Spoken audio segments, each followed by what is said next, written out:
You're finally getting the chance to explain yourself. You've replayed this conversation in your head 100 times.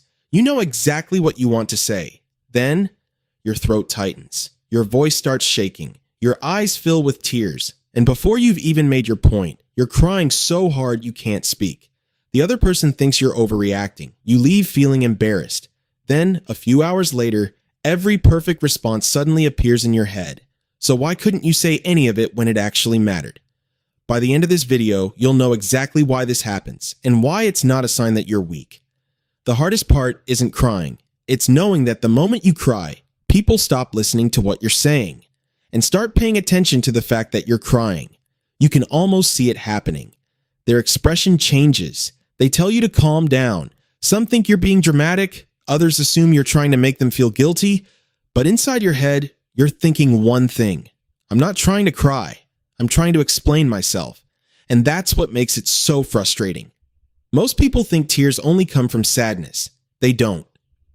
People cry when they're overwhelmed. They cry when they're frustrated. They cry when they're scared they'll lose someone. They cry when they feel unheard. Sometimes they even cry because they're relieved. Your tears aren't always telling the world you're sad. Sometimes they're telling the world you've been caring too much for too long. Here's what's happening inside your mind. When you're trying to explain something deeply personal, your brain isn't just choosing words. It's remembering everything that led to this moment. The fear of being misunderstood. The possibility that the other person won't believe you. The hope that, maybe this time, they'll finally understand. That's a lot for your mind to carry at once. And the moment your brain senses that you're not being heard, or that you're being judged, it starts treating the conversation like an emotional emergency. Your heart beats faster, your breathing changes, your muscles tighten, your thoughts become harder to organize. Have you ever noticed that the harder you try not to cry, the faster the tears come? That's because you're fighting your own nervous system. It's like trying to hold back a sneeze. The more you resist it, the stronger it feels. Then something even stranger happens. The words disappear. Not because you forgot them, not because your point wasn't valid, but because your brain shifted its attention away from explaining and toward protecting you. That's why you leave the conversation thinking, why didn't I say that? Then you're in the shower later that night, giving the greatest speech of your life to absolutely nobody. We've all been there. And here's something people rarely talk about. Sometimes you aren't crying because of what was just said. You're crying because of everything you've never been able to say. Every time you stayed quiet. Every time you felt ignored. Every conversation where you walked away feeling misunderstood. Those emotions don't simply disappear. Sometimes they wait for one difficult conversation. Then all come out at once. That's why the tears often feel bigger than the situation itself. Because they are. You're not only reacting to this moment, you're reacting to dozens of moments your mind never fully let go of. Now, here's the part I wish more people understood. Crying doesn't mean you've lost the argument. It doesn't mean you're weak. And it definitely doesn't mean your feelings aren't valid. It usually means your nervous system has become overwhelmed. There's a huge difference. Think of your emotions like a phone battery. Most days, little stresses slowly drain it without you noticing.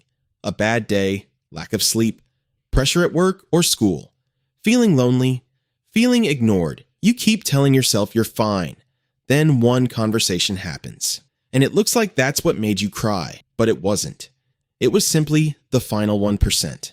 So what should you do when you feel it happening? First, stop blaming yourself. The more ashamed you feel about crying, the more pressure you put on yourself. And that pressure only makes it worse. Instead, give yourself permission to pause. You don't have to keep talking just because the conversation has started. Try saying something simple like, I need a minute. I want to explain this properly. That isn't giving up. It's giving your mind time to catch up with your emotions. You'll be surprised how often the words come back once your body feels safe again. And if someone genuinely cares about understanding you, they'll wait. If they don't, that tells you something important too. So the next time you cry while trying to explain yourself, remember this. Your tears aren't proof that you're weak. They're proof that what you're talking about matters to you.